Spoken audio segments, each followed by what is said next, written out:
बहुत धन्यवाद करता हूं कि बड़े शॉर्ट नोटिस पर हमारे आग्रह पर आप सब यहां उपस्थित हुए। जैसा कि आपको पता है कि लोकसभा का चुनाव 4 तारीख को उसका रिजल्ट आया था और मैं पार्टी की ओर से मुझे इस बार आदेश हुआ था कि मुझे लोकसभा का चुनाव लड़ना है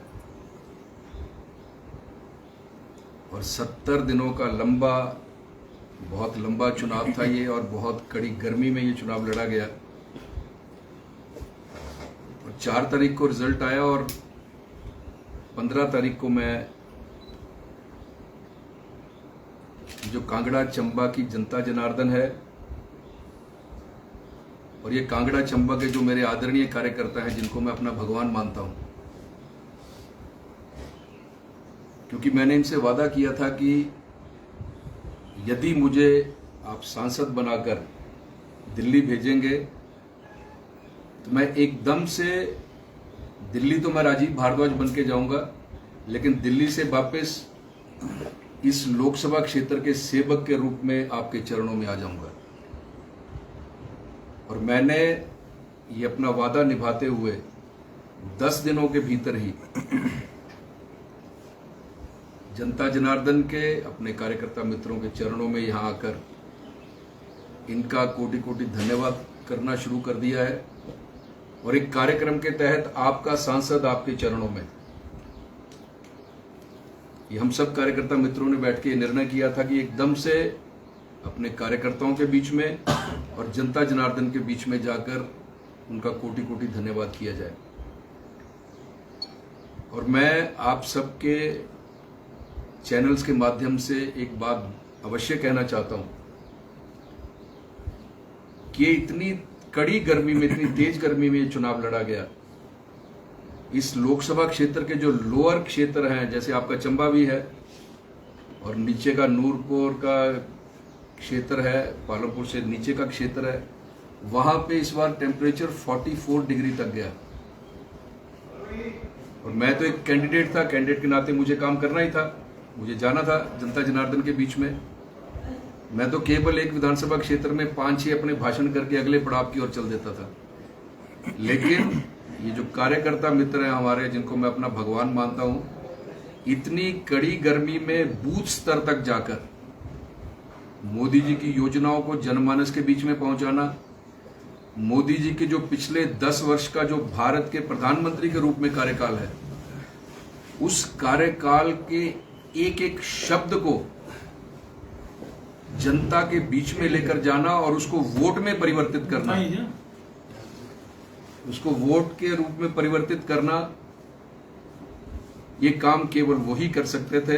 इसलिए मैं उनको अपना भगवान मानता हूं और आपके माध्यम से मैं अपने उन कार्यकर्ता मित्रों का कोटि कोटि धन्यवाद करना चाहता हूं, वंदन करना चाहता हूं, अभिनंदन करना चाहता हूं कि जिन्होंने इतनी कड़ी मेहनत करके कांगड़ा चंबा से इस छोटे से कार्यकर्ता को हिमाचल प्रदेश में सबसे अधिक मार्जिन से जिताकर दिल्ली भेज दिया। इसके लिए मैं पुनः उनका बहुत अभिनंदन और धन्यवाद करना चाहता हूं। और मैं एक विश्वास दिलाना चाहता हूं आप सबके माध्यम से कि जो उम्मीदें मेरे कार्यकर्ता मित्रों ने एक सांसद के नाते मुझ पर लगाई हैं, जो उम्मीदें कांगड़ा चंबा की जनता जनार्दन ने मुझ पर लगाई हैं, मैं विश्वास दिलाना चाहता हूं कि उन उम्मीदों पर 100% खरा उतरूंगा। मेहनत की पराकाष्ठा करेंगे, मेहनत से, ईमानदारी से, समर्पण से इस क्षेत्र की जनता की सेवा करने का पूरा प्रयत्न करूंगा। और जो शब्द मैंने कहे हैं, जिस समय मैं चुनाव लड़ रहा था, मैंने अपने भाषणों में जो कहा है वो सब मुझे याद है और मैं आपके माध्यम से ये विश्वास दिलाना चाहता हूं कि उन शब्दों पर खरा उतरने का प्रयत्न करूंगा। और ये जो क्षेत्र है कांगड़ा चंबा लोकसभा, इस क्षेत्र में मुझे लगता है कि पर्यटन की अपार संभावनाएं हैं, क्योंकि मैंने इस लोकसभा क्षेत्र का एक एक पत्थर पलट कर देखा इस बार। और मैं बहुत अरसे से चंबा के बीच में रहा हूं प्रभारी के रूप में। मुझे कार्यकर्ता मित्रों के बीच में सहयोग करने का, कोऑर्डिनेट करने का सौभाग्य मुझे पिछले 10-12 वर्षों से मिलता रहा है। और इस बार इस कैंडिडेट के नाते, प्रत्याशी के नाते, मैंने इस लोकसभा क्षेत्र का एक एक पत्थर पलट के देख लिया। इतने सुंदर स्थान हैं यहां पर, लेकिन अभी तक हम पर्यटकों को वहां तक नहीं पहुंचा पाए। और मेरा ये मानना है, और मैं पूरा विश्वास रखता हूं, कि हिमाचल प्रदेश और इस पार्लियामेंट्री की इकोनॉमी को यदि स्ट्रेंथन कोई सेक्टर कर सकता है, यदि सुदृढ़ कोई क्षेत्र कर सकता है, वो है पर्यटन। तो मेरी सबसे पहली प्राथमिकता इस कांगड़ा चंबा लोकसभा के लिए, चाहे वो चंबा जिला का क्षेत्र हो, चाहे वो कांगड़ा का क्षेत्र हो, पर्यटन की संभावनाओं को अवश्य तलाशा जाएगा। डलहौजी जैसा यहाँ इंटरनेशनल डेस्टिनेशन है, यहाँ बहुत कुछ करने की आवश्यकता है। खजियार, जिसको मिनी स्विट्जरलैंड कहा जाता है, उस पर बहुत अधिक करने की आवश्यकता है। चंबा के ऊपर का क्षेत्र, हिमगिरी का क्षेत्र, कल मैं चुरा विधानसभा क्षेत्र में था, एक अंतिम गांव इस लोकसभा क्षेत्र का, शायद उसका नाम टेपा था। उस क्षेत्र को देख के मैं हैरान हो गया। इतना सुंदर क्षेत्र, पहाड़ों की गोद में बसा हुआ ये छोटा सा गांव, वहां तक यदि हम टूरिस्ट को पहुंचा दें तो मुझे लगता है कि चंबा की आर्थिकी को सुदृढ़ इससे अधिक कोई भी क्षेत्र नहीं कर सकता। ये मेरी प्राथमिकताओं में रहेगा कि चंबा, अब चंबा शहर है आपका, कितना ऐतिहासिक शहर है, कितना रिच कल्चर है चंबा का, चंबा के गीत, चंबा का थाल, चंबा का रुमाल। और मैं बहुत बहुत कोटि कोटि धन्यवाद करना चाहता हूं श्रद्धेय नरेंद्र भाई मोदी जी का, हमारे आदरणीय प्रधानमंत्री जी का, कि जब वो विदेश में जाते हैं तो जो अपने विदेशी मेहमान हैं उनको यदि हिंदुस्तान की तरफ से कोई उपहार देते हैं तो उसमें से एक हिमाचली टोपी भी होती है, आपका चंबा का थाल भी होता है, आपका चंबा का रुमाल भी होता है। वो कितना स्नेह इस क्षेत्र के साथ करते हैं, इसका अंदाजा लगाया जा सकता है। लेकिन सांसद के नाते मेरे लिए इस पर्यटन की दृष्टि से क्या कुछ करने की जो संभावनाएं होंगी, उसमें कोई कमी नहीं छोड़ेंगे। और बहुत कुछ करने के लिए, बहुत कुछ करने के लिए, तो वो सब हर क्षेत्र में एक सांसद के नाते अपनी मर्यादाओं में रहते हुए जो जो मुझे करना होगा, मैं इसमें कोई कमी नहीं आने दूंगा। और पुनः अंत में मैं केवल आपके चैनल के माध्यम से, और आज की जो मेरी प्रेस कॉन्फ्रेंस का हेतु जो है, क्योंकि अभी तक मैंने शपथ नहीं ली है, और मैं सबसे पहले जिला चंबा के दौरे पर एक धन्यवाद यात्रा के रूप में यहाँ की जनता के चरणों में आया हूँ, यहाँ के कार्यकर्ता मित्रों के चरणों में आया हूँ। और इतना स्नेह, इतना प्यार आज मुझे पिछले 3-4 दिनों से कार्यकर्ता मित्रों के द्वारा मिला है। तो मैं आपको ये कहना चाहता हूं कि चंबा के प्रति मेरी जो प्रतिबद्धता है, चंबा के प्रति मेरा जो स्नेह है, चंबा के जनमानस के प्रति मेरे मन में जो श्रद्धा है, उसका मैंने आज उदाहरण भी आपको दिया है। और आगे भी इसमें कोई कमी नहीं रहने दी जाएगी। इन्हीं शब्दों के साथ अंत में केवल जो मेरी प्रेस कॉन्फ्रेंस का हेतु, वो केवल ये है कि चंबा कांगड़ा की जनता जनार्दन, चंबा कांगड़ा के मेरे आदरणीय कार्यकर्ता, जिनको मैं अपना भगवान मानता हूं, आज उनके चरणों में आके अपना धन्यवाद प्रेषित करते हुए मुझे सचमुच बड़े आनंद की अनुभूति हो रही है। मुझे केवल यही कहना है। अच्छा सर, आपने बड़ी अच्छी चीज़ कही है कि पर्यटन की जो संभावनाएं हैं अपार हैं। सबसे बड़ी दिक्कत ये है कि जब मोदी जी गए थे, उन्होंने जब एक वीडियो सोशल मीडिया पर डाला तो उसमें आया था एक गाना, चंबा कितनी दूर। तो दूरी को कम करने के लिए क्या किया जा सकता है, क्योंकि आप समझ सकते हैं कि चंबा बहुत दूर है, आना नहीं चाहते हैं, बहुत खूबसूरत स्थान तो है। चंबा की दूरी को खत्म करने के लिए कनेक्टिविटी, जो हमारी सड़कें हैं, उन सड़कों को सुधार करने की आवश्यकता है। लेकिन मैं आपकी जानकारी के लिए बता दूं कि जब से नितिन गडकरी जी, अब तीसरा कार्यकाल होगा उनका भूतल परिवहन मंत्री के रूप में, अपने 2 कार्यकाल में उन्होंने काया पलट दी है पूरे देश की। और हिमाचल जैसा छोटा सा प्रदेश, अब चंबा दूर नहीं रहेगा, क्योंकि छोटा सा प्रदेश जहां केवल 4 सांसद हैं, और देश के मानचित्र में यदि हिमाचल प्रदेश को देखना हो तो आपको ऐनक लगानी पड़ती है नजर की। छोटा सा हिमाचल प्रदेश, और वहां 3-3 4 लेन बन के तैयार हो रहे हैं। और चंबा को ये इसको क्षेत्र है, इसको संवैधानिक रूप से ये मान्यता दे दी गई है नेशनल हाईवे की।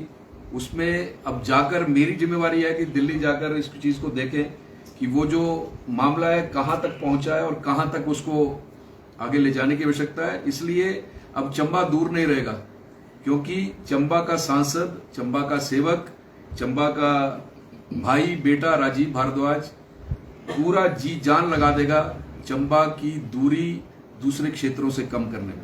टनल की संभावनाएं बताई जा रही है कि बनाई जा सकती है, तो इसमें आपके कितने एफर्ट रहेंगे? क्योंकि मुझे लगता है कि आपकी बुलंद आवाज है इसमें। मुझे लगता है कि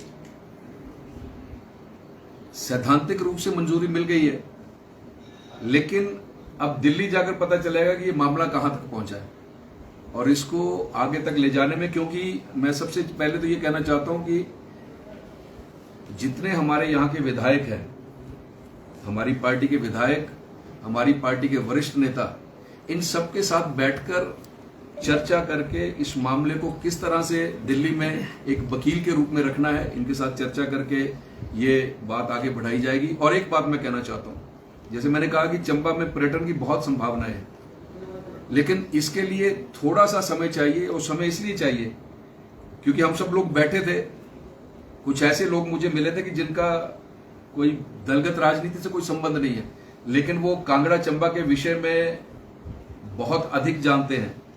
तो उनसे जब मेरा सलाह मशवरा हुआ तो उन्होंने कहा जी कि सबसे पहले कि आपके मन में है पर्यटन के रूप में कुछ करने का, सबसे पहले इस क्षेत्र के जो विशेषज्ञ हैं,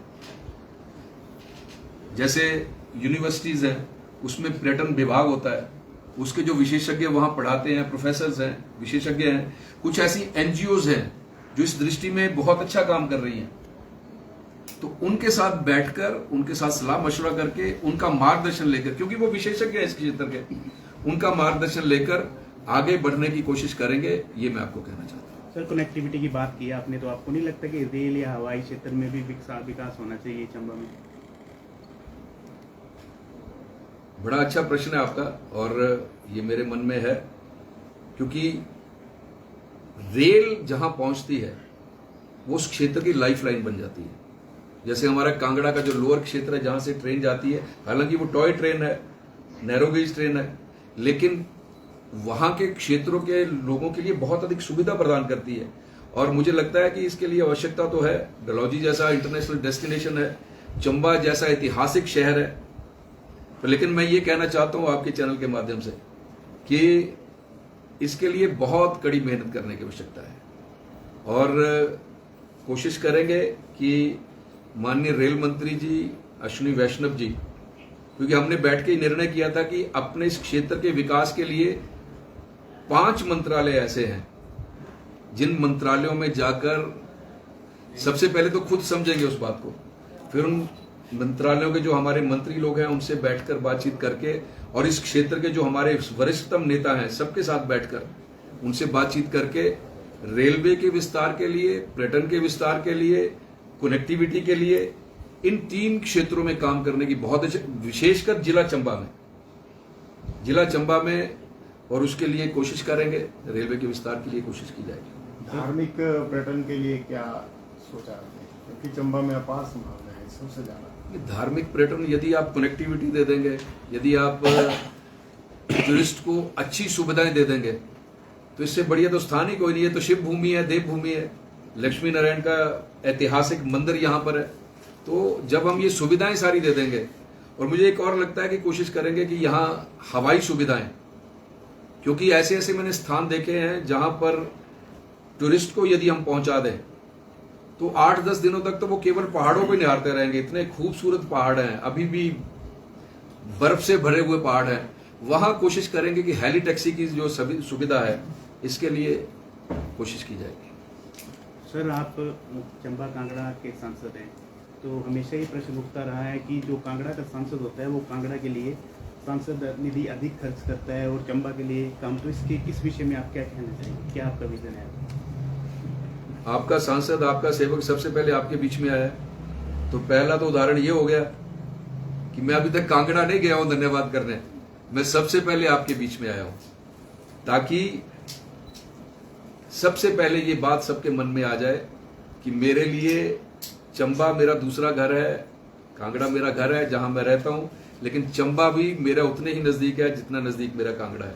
इसलिए मैं 2 दिन पहले डलहौजी में था, कल मैं चुरा में था, आज आपके बीच में हूं, और 2 दिन के बाद भटियात विधानसभा। अभी मैंने शपथ नहीं ली है, वो मेरी शपथ जो है वो 24-25 को दिल्ली में है, और उससे शपथ से पहले सबसे पहले चंबा की जनता जनार्दन और चंबा के आदरणीय कार्यकर्ताओं का धन्यवाद करने मैं उनके चरणों में चला आया। और सांसद निधि की जहां तक आपने बात की है, इसका एक सेट मैकेनिज्म है, और इसके लिए मैं श्रद्धेय शांता कुमार जी से मिलने वाला हूं 1-2 दिन में जाके, क्योंकि वो जब सांसद थे उनका इतना बढ़िया मैकेनिज्म था सांसद निधि के वितरण का, तो उनका मार्गदर्शन लेंगे। और जो मुझे भी पता है वो किस तरह से वितरण करते थे, लेकिन ये जो विषय आपने कहे हैं, इन सब विषयों पर उनका गूढ़ अध्ययन है श्रद्धेय शांता कुमार जी का, और यहाँ 4 बार उनको इस लोकसभा क्षेत्र का प्रतिनिधित्व करने का अवसर दिया है जनता जनार्दन ने। तो उनसे ये जो विषय है क्या क्या मेरे मन में है, उसके लिए उनका मार्गदर्शन प्राप्त करूंगा। और सांसद निधि के वितरण का, इसमें हमारा एक बड़ा सेट मैकेनिज्म है, जो हमारी पार्टी की एक जो कमेटी है, हमारा जो मंडल है, हमारा जो जिला है, हमारे जो वहां के वरिष्ठतम नेता हैं, विधायक हैं, जिन्होंने चुनाव लड़ा है, उन सबके साथ बैठकर, उस विधानसभा के जो वरिष्ठ नेता हैं उनके साथ बैठकर उनकी रिकमेंडेशन पर आगे भी हम ये काम करते हैं, आगे भी यही काम होगा। सांसद शांता कुमार जी से जिस तरह से आपने कहा बात करने की, तो क्या उनका जो ड्रीम प्रोजेक्ट है चंबा का सिकरीधार सीमेंट प्लांट, उसके विषय में भी आपका कोई विजन है? बड़ा अच्छा प्रश्न किया आपने। सिकरीधार सीमेंट प्लांट के विषय में थोड़ी आपको मैं इसकी पृष्ठभूमि आपको बता दूं। जब श्रद्धेय शांता कुमार जी केंद्र में मंत्री थे और स्वर्गीय वीरभद्र सिंह जी हिमाचल प्रदेश में मुख्यमंत्री थे, उस समय शांता कुमार जी ने वीरभद्र सिंह जी से प्रार्थना की थी, क्योंकि केंद्र से कोई भी प्रोजेक्ट तब आता है जब प्रदेश की सरकार उसका रेजोल्यूशन केंद्र को भेजती है। तो उन्होंने ये प्रार्थना की थी कि एक मेरे मन में है और मेरा एक ड्रीम प्रोजेक्ट है, और इसके लिए आप मदद करें। जब तक प्रदेश की तरफ से रेजोल्यूशन नहीं जाएगा तब तक कोई काम नहीं होगा। प्रदेश के मुख्यमंत्री आप हैं, केंद्र में मंत्री मैं हूं, तो इसलिए आप भेजिए, हम दोनों मिलके चंबा के विकास के लिए काम करना चाहते हैं। और मुझे लगता है कि वीरभद्र सिंह जी बहुत बड़े राजनेता थे, और उनके मन में भी मुझे लगता होगा ये काम करने के लिए। और हो सकता है कि रिजर्वेशन जो आपके यहाँ के लोकल के जो कांग्रेस के नेता थे, हो सकता है उनकी कोई रिजर्वेशन थी, वो मामला सिरे नहीं चढ़ पाया, रेजोल्यूशन नहीं किया था। जयराम ठाकुर जी इस प्रदेश के मुख्यमंत्री बने, एकदम से हिमाचल सरकार की ओर से रेजोल्यूशन गया, काम शुरू हो गया। और मैं आपकी जानकारी के लिए बता दूं कि हर बाधा को पार करते हुए इस सिकरीधार सीमेंट प्लांट की टेंडरिंग प्रोसेस भी चल पड़ा था, लेकिन कोई कंपनी नहीं आई। को मुझे लगता है कि कोई 35-40 किलोमीटर का कोई कनेक्टिविटी इशू था रोड का, लेकिन उसके लिए भी आदरणीय जयराम ठाकुर जी ने कहा कि वो भी प्रदेश सरकार बना के देगी, लेकिन वो सिरे नहीं चढ़ पाया। अब इसमें हमारी सरकार की ओर से कोई कमी नहीं रही। अब कंपनी नहीं आ पाई, क्या कारण था? Connectivity issue. और उसके लिए जयराम ठाकुर जी ने तो ये भी कहा था कि इसको भी हम काम करेंगे, लेकिन नहीं हो पाया। दिल्ली जाकर इस चीज के लिए देखेंगे। वो इसलिए देखेंगे कि ये जो दाड़ला घाट और बरमाणा का जो सीमेंट प्लांट है वो उसके आगे बड़े छोटे रह जाएंगे। इतना बड़ा सीमेंट प्लांट यहां बनेगा, केवल जिला चंबा नहीं, आसपास के जो जिले हैं उनकी भी आर्थिकी सुधर जाएगी। लेकिन ये सिरे नहीं चढ़ पाया। दिल्ली जाकर इस विषय में बात करेंगे, जरूर देखेंगे कहां तक। सर, चुनावों के दौरान केसीसी बैंक में घोटाले का आरोप लगाया था कांग्रेस ने आपसे, कितना तथ्य है? अब कांग्रेस के पास बोलने के लिए क्या है? मेरे पास केवल 2 चीजें हैं, ईमानदारी, समर्पण। और मैं ये चैलेंज करता हूं कि राजीव भारद्वाज को इस मामले में कोई नहीं घेर सकता। कांग्रेस तो इतनी बौखला गई थी, उनके पास बोलने के लिए कुछ नहीं था। ठीक है जी, तो इसलिए मैं केवल ये कहता हूं और उनको चैलेंज करता हूं मैं आपके चैनल के माध्यम से कि वो इस चीज को सिद्ध करके दिखा दें। धन्यवाद।